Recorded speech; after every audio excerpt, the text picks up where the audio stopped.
मस्त शांघोळ वगैरे झाली आहे माझी. शांभवी अजूनही पारुशीच आहे असं. दीड भाकर पाहिजे आणि वाटीभर कालून पाहिजे. तू तेवढं मला दिलंच, मला तेवढं बरोबर सेटिंग झाली.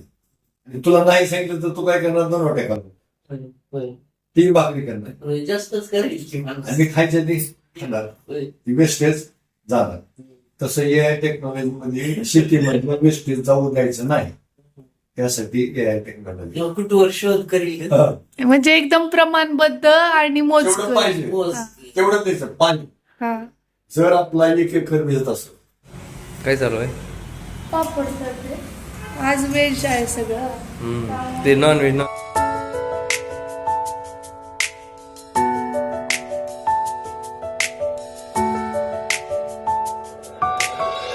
हॅलो नमस्कार. आपल्या चॅनलवरच्या अजून एका नवीन ब्लॉगमध्ये मी वर्षा तुमचं अगदी मनापासून स्वागत करते. तर चला, आत्ता शांभवी आजी आजोबा तिकडे छान मस्त गप्पा मारत बसली आहेत आणि छान छान गोष्टी पण सांगतायत. आणि ते मोबाईलवरती पण बडबडगीत लावले, घड्याळात वाजले 7, ते त्या गोष्टी. मी नाही अभ्यास केला मला. तर कौतुक चाललं आहे ना तिचं तिकडं. तर मी आता मस्तपैकी पोहे बनवते नाश्त्यासाठी आणि स्त्रीला पण मला तयार करायचं आहे. तर त्याला पण टिफिनला चपाती भाजी, बटाट्याची भाजी करणार आहे. चपाती बनवते पटकन त्याच्यापुरती आणि नंतर राहिलेलं बनवते आणि पोहे बनवून घेते आणि त्यानंतर ब्लॉग कंटिन्यू करते.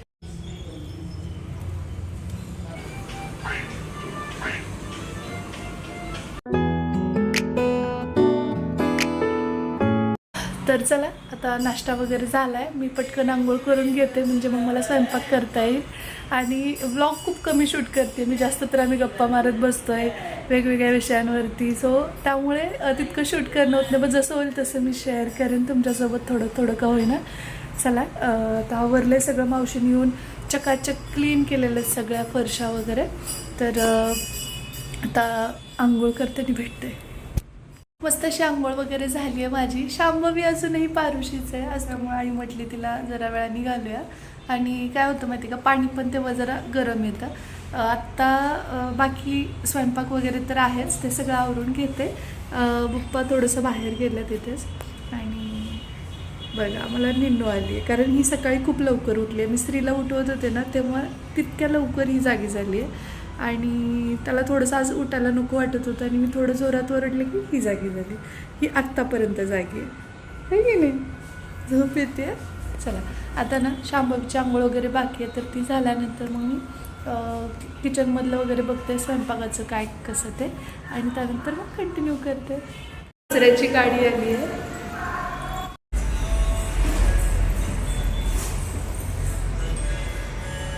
चला, आता मी चपात्या करून घेते. कणिक पण छान मुरली आहे आणि काही जण चपात्यांना पोळ्या पण म्हणतात काही भागांमध्ये, बरं का, की पोळ्या करून घेते. आणि पुरण असेल तर पुरणाची पोळी असं. तर तुम्ही सांगा, तुमच्याकडे पोळी म्हणतात का चपात्या करते असं म्हणतात? आता मी ज्या चपात्या करते ना, तर त्या साईजच्या चपात्यांना गावी सगळे नावं ठेवतात. म्हणजे माझ्या सासरी प्रत्येकजण म्हणतं की काय गं, किती छोट्या आकाराच्या आहेत. आणि आईंचा पोळीपाट वगैरे जर तुम्ही बघितलं ना, लाटणं आणि पोळीपाट, तो खूप मोठा आहे आणि तवासुद्धा खूप मोठा आहे. त्या अकॉर्डिंग म्हणजे खटल्यांमध्ये पूर्वी स्वयंपाक असायचे एकत्र राहत असताना, आणि मग तेवढ्या जास्त प्रमाणात बनवायचं आणि छोटं छोटं कधी खेळत बसायचं असं ते म्हणायचे. त्यामुळे त्यांना ती सवय आहे. आता मी ह्या ज्या चपात्या बनवते ह्या आईंना किंवा माझ्या सासरी सगळ्यांनाच छोट्या वाटतात साईजने. पण त्याच चपात्या जेव्हा तुम्ही बघता, काही जणी तुमच्यापैकी असं म्हणतात की अगं किती मोठ्या साईजच्या बनवतेस, एवढ्या मोठ्या असतात का? तर डिपेंड करतं प्रत्येकाच्या कुटुंबावर किंवा सवयीवर, किंवा मग घरातली मंडळी कोणत्या साईजची चपाती खाणं पसंत करतात त्यानुसार सुद्धा. आता आमचा स्त्री त्यातल्या त्यात जराशी छोटी चपाती त्याला लागते. शांभवी इतकी ॲक्टिव्ह आहे काय सांगू तुम्हाला. म्हणजे किचनमध्ये आहे मनेपर्यंत, बेडरूममध्ये जाते तिकडे आजी आजोबांकडे आहे मनेपर्यंत, इकडे दादाकडे येते दादाकडे आहे मनेपर्यंत. परवा तर तिने काय केलं माहिती का, आई मी पप्पा तिकडच्या रूममध्ये बसलेलो होतो, श्री शाळेत गेलेला होता, हे ड्युटीला गेलेलं होतं, आणि इकडची जी रूम आहे एक दुसरी बेडरूम, तर ती तिने लॉक केली होती. सुदैवाने चावी असल्यामुळे ते उघडता आलं, नाहीतर आतमध्ये ते फिरवून लॉक केलं होतं तिनं. सो ही पण खूप मोठी भीती असते जेव्हा तुम्ही म्हणजे एखाद्या कामात व्यस्त असतात, तर सारखं जाऊन बघावं लागतं काय करते, कुठे आहे, काय नाही. आणि ती स्वतःच जास्त तर माझ्याकडे येते, त्यामुळे तितकं नाही तिच्या मागे राहावं लागत. परंतु थोडा वेळ जर शांत वातावरण वाटलं तर मग समजायचं काहीतरी घोळ आहे, कुठेतरी काहीतरी कांड चालू आहे. सो असं किती जणींनी अनुभव केला आहे, तुमचे एक्सपिरियन्स तुमच्या लहान बाळासोबतचे मला नक्की सांगा. म्हणजे मला माझ्या ह्याच्यातनं आणखी काही गोष्टी इम्प्रूव्ह करता येतील, कोणकोणती काळजी घ्यायला हवी. तसं तर अनुभव आहेच श्रीच्या वेळेसचा. पाहुणे घरी आणि दररोज लेट. पाहुणे असे समजदार आहेत, त्यांना माहिती हे पण आलेले आहेत आणि शांभवी इकडे मस्तपैकी झोपली आहे, दिसत असेल तुम्हाला. आजोबांची जागा आता तिने घेतली आहे आणि स्वयंपाकामध्ये आज काय असणार आहे ते पण मी तुमच्यासोबत शेअर करते थोडक्यात, अगदी जास्त काही डिटेलमध्ये नाही. कांद्याची चटणी बप्पांना आवडते म्हणून केली आहे. त्याची आमटी आहे.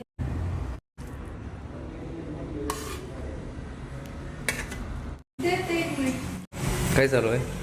पापड करते आज, व्हेज आहे सगळं. ते नॉनव्हेज त्यांना नको वाटलं. त्यामुळे म्हणलं पापड कुरवड्या त्या नाही आहेत माझ्याकडे. पापड आहेत, कुरवड्या होत्या पण त्या संपल्यात आता. आणि पापड आवडतात त्यांना, मला पण त्यांच्यामुळे आवडतं. स्त्रीला नंतर पुढे आवडतं. हो. तर पापड करून घेते आणि मुली पण जेवायला बसते. बाहेर पण आपल्याला मिळत नव्हतं. नाही आपण दिलं की आपल्याला हा. सोडायसारखं नव्हतं. हो. इकडे बसा, याच्यावर चार बसा. एजंट सुद्धा थोडं पारंपरिक होता. सगळं माहिती आहे का? हा कारखान्यामध्ये हा बारामतीवर हा. त्यांचा खर्च आहे 10,000 रुपये एकरी. एक करी. ते म्हणजे यंत्र बसवायचं, त्यासाठी गरडे लागते, ते सेन्सर आहेत, जमिनीमध्ये पुरावे लागते. मग ते कारखाना सगळं करून देत आहे. बारामतीवाल्यांनी 5,000 माफ केलेत आणि कारखान्याने 2,500 भरले. 2,500 आपल्याकडून घेतले. म्हणजे 2,500 शेतामध्ये AI टेक्नॉलॉजी बसवायची. असं झालेलं आहे. मग ती काम करते का? AI टेक्नॉलॉजी काय काम करते माहिती आहे का? की प्लॉट मध्ये आपल्या माती परीक्षण केलं जाते आणि त्याच्यामध्ये काय घटक आहेत काय नाही ते सगळा अभ्यास केला जातो आधी. त्याचा रिपोर्ट तयार होतो. आणि ते टेक्नॉलॉजीचे सेन्सर बसवले जमिनीमध्ये आणि काही असं वर अँगल होत आहे, तर ती तापमान सांगते किती आहे. पुन्हा तुमचं मातीचा पोत कसा. तुमच्या मातीमध्ये पाणी किती लागत आहे त्याला आणि किती कमी आहे. लगेच दररोज सकाळी मोबाईलवर रिपोर्ट येतो. बघू काय. सकाळी उठलं की मोबाईल बघायचा, ती टेक्नॉलॉजी सांगते मोबाईलवर पाणी तुमच्या याला पाणी एवढं पॉईंट कमी आहे, तर तुम्ही तेवढी पूर्तता करा. तुमच्याला NPK खत एवढी कमी आहे, त्याची पूर्तता करा. तुमच्याला सूक्ष्म अन्नद्रव्य एवढे कमी आहे, तेवढी पूर्तता करा. तुमच्याला सेंद्रिय घटक एवढे कमी आहे, जमिनीचा कर्ब एवढा कमी आहे, त्याची पूर्तता करा. कशी करायची किती करायची ती सांगते. मग आपण ती रानात जाऊन करायची पूर्तता करायची.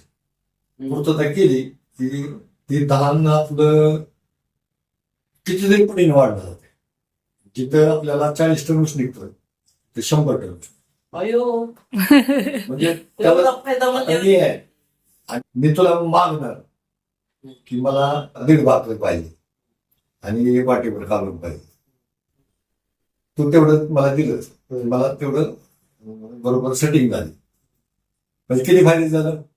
आणि तुला नाही सांगितलं तर तू काय करणार? 2 वाट्या कालवण, 3 भाकरी करणार, जास्तच करायची. आणि खायच्या ती खाणार, ती वेस्टेज जाणार. तसं AI टेक्नॉलॉजी मध्ये शेतीमध्ये वेस्टेज जाऊ द्यायचं नाही, त्यासाठी AI टेक्नॉलॉजी कुठवर शोध करील.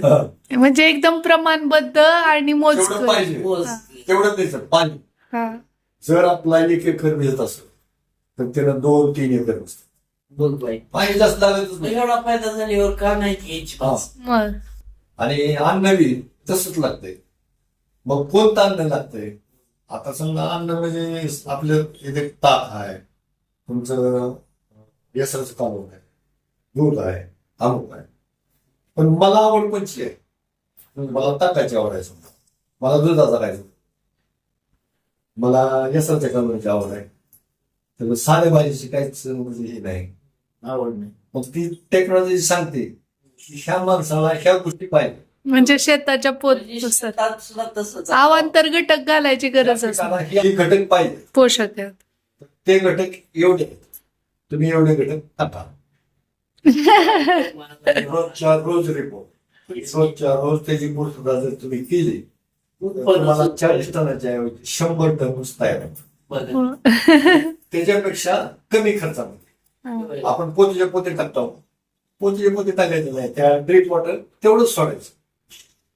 किती कमी आहे, बाबा 1 किलो कमी आहे, थोडे 1 किलो सोडले शिवा. म्हणजे वेळ वाचला, मेहनत वाचली, पैसा वाचला, पण वाढलं. उत्पन्न वाढलं. दुप्पट तिप्पट वाढलं. हा. आणि ते असं बरं काय तुम्हाला सांगतो, 40 टन ऊस काढणं आणि 100 टन ऊस काढणं, 40 टनाला समजा 20,000 रुपये खर्च येत असला तर ह्या 100 टनाला 15,000 खर्च यायला या टेक्नॉलॉजी. हम्म. कारण पाहिजे तीच आपण तिथे गेलंय. बरोबर. तो हे शोध करणारा कोण असेल? म्हणजे 40 टनात आपल्याला नफा 20 टनाचा राहतो, हम्म. 100 टनात आपल्याला नफा 80 टनाचा राहिला. बरोबर. म्हणजे एआय टेक्नॉलॉजीचा किती मोठा फायदा आहे हा. हे ह्याच्यामधून सिद्ध. आणि हे शेतीत आलंय हे अजून शेतकऱ्यांसाठी खूप आनंदाची बातमी आहे. पूर्वी कसं आता हे फक्त IT क्षेत्रातले जे आहेत ना त्यांच्यासाठी हे आलं होतं, किंवा आता युट्यूब आहे किंवा जे काही ऑनलाईन गोष्टी आहेत त्याच्यात हे होतं, पण आता शेतीत पण ते आलंय, त्यामुळे त्याचं आता शेतकरी असं आम्ही कारखान्यातून घेतले कारण नवीन आहोत, आम्हाला माहित नव्हतं नाही. हम्म. पण काही जे आता फळबागेचे शेतकरी आहेत त्यांनी महागाची टेक्नॉलॉजी विकत घेतली आहे. म्हणजे 10,000 रुपये खर्च करून ते बसवलेलं आहे. हा. त्याच्या अगोदरच केलेलं आहे. हम्म. पण ही आता कारखाना सगळ्यालाच द्यायला लागला, हा. सगळ्याच थोडं उच्चार व्हावा हा. आणि कारखान्याला चांगल्या प्रकारचा ऊस मिळावा, हम्म. चांगली साखर मिळावी, त्याला बी त्याचा फायदा फार मोठा आहे. बरोबर असं बरोबर. आहे. ते कारखानाही नफे द्यायला लागला आणि कारखाना नफत आल्यामुळं आपल्याला किती फायदा आहे तुला सांगतो. 40 टनामध्ये 20 टनाचा आपल्याला नफा आहे. आपल्याला या टेक्नॉलॉजीमुळे 80 टनाचा नफा मिळाला. हो हो. दुसरी गोष्ट, त्याला भाव जर 3,000 मिळत असला हम्म. तर ही ऊस जर कारखान्याला गेला तर 100 किलोच्या ऐवजी 120 किलो साखर तयार झाली. म्हणजे 20 किलो साखर आगाव तयार झाली. म्हणजे 20 किलो साखरेचे पैसे किती झाले, 80-100 रुपये झाले. हो. कारखान्याचे 400 खाल्ले तरी हरकत नाही, 400 अजून एक्स्ट्रा आपल्याला आले, हा. पर टन 400 आले. हो. 80 टनाचे किती झाले, 32,000 रुपये. म्हणजे नफ्याचं प्रमाण जे आहे कसं आहे बघ, एक तर 20 टनाचं 80 टन, हो. 3,000 भाव, त्याचा 3400 भाव, हा. मग 80 टनाचे 400 रुपये प्रमाणात 32,000 एक्स्ट्रा. हा. किती नफा झाला. हो. विषय साधा वाटतो, प्रत्यक्षात तर असा आहे खूप वेगळंच आहे. आणि जो इतर होतो दुनियेमध्ये चालला बरोबर. तो म्हणतो हे काहीतरी उभं आहे, ते असेच मग तसं आहे. म्हणजे जे प्रोग्रेस करायची म्हटलं तर नवीन आधुनिक गोष्टी स्वीकारल्या पाहिजे. करायला पाहिजे आणि त्याच्या पद्धतीने केलं पाहिजे. आळस नसलं पाहिजे. रोज सांगितलं त्यानं करावं लागतं. रोज सांगितलं गोष्ट करायला नाही केली तर तुम्हाला त्याचा उपयोग नाही. बरोबर आहे. पण करायचं म्हणजे काहीच नाही, आपण जी करतो रोज तीच आहे. आपण पोत्यानं खाट टाकायची ऐवजी ट्रीप मधून आपल्याला 1 किलो 2 किलो अर्धा किलो काय असेल ते टाकायचं. ती फक्त काय एक 15-20 मिनिटामध्ये. तर हे होतं माझ्या वडिलांचं मत AI टेक्नॉलॉजी आणि शेतीविषयीचं. तुम्हाला काय वाटलं त्यांच्या या बोलण्याविषयी मला नक्की सांगा. आणि आता सायंकाळच्या वेळी ही उसळ केली होती मी हरभऱ्याची, आणि त्यानंतर रात्री खीर पण बनवलेली. बरं, मला अजून एका गोष्टीवर बोलायचं आहे की तुझे सासू सासरे कसं काय नाही आले, आई वडील कसं काय तुझ्या इथं राहतात किंवा कसं काय येतात. तर साहजिक आहे, मी त्यांची मुलगी आहे तर ते माझ्या घरी येणारच आहेत. आणि सासू सासऱ्यांना सुद्धा मी खूपदा रिक्वेस्ट करते, ज्यांनी जुने व्हिडिओ बघितलेत त्यांना माहिती आहे, पण जे आत्ता एखादा व्हिडिओ बघून जर जज करत असतील तर कृपया तुम्ही पहिले व्हिडिओ जाऊन बघा. आणि माझं त्यांना बोलावणं असतं की नाही किंवा काय, सगळ्या गोष्टी तुम्हाला तिकडे समजतील. त्यांची इच्छा असते तर ते येतात. त्यांना नाही यायची इच्छा असेल तर मी जबरदस्ती नाही करू शकत. पण मग माझ्या घरी आई-वडील आले तर मी साहजिकच आहे की त्यांचाही पाहुणचार चांगलाच करणार आहे आणि आई-भाऊ म्हणजे माझे सासू-सासरे आले तरी त्यांचाही पाहुणचार तेवढाच मी चांगला करते. माझ्यासाठी असं नाही आहे की यांना वेगळं आणि त्यांना वेगळं. सो प्लीज ही मेंटॅलिटी आत्ता तरी बंद करा आणि अगोदर जुने व्लॉग्स बघा आणि त्यानंतर येऊन मग मला कमेंट करा. चला हेच बोलायचं होतं. बाकी तुम्ही खूप प्रेम देताय आणि खूप जणी इतक्या छान-छान भरभरून कमेंट्स करताय. एवढ्या पॉझिटिव्ह कमेंट्स करतायत त्यासाठी थँक यू सो मच. आणि श्री बघा मला कसा फॉलो करतोय. मी ज्या पद्धतीने ब्रश करते तसं तो फॉलो करतोय आणि शांभवी त्याला फॉलो करते. असं पप्पांना लवकर झोपायची सवय आहे तर त्यांचं जेवण वगैरे झालं ते झोपलेत. मी ब्रश करते आहे आता श्रीसोबत. सो चला या नोटवर हा व्लॉग इथेच थांबवते. जय हिंद, जय महाराष्ट्र, जय जिजाऊ, जय शिवराय. व्हिडिओ आवडला असल्यास लाईक आणि हाईप नक्की करा. बाय, गुड नाईट सर्वांना.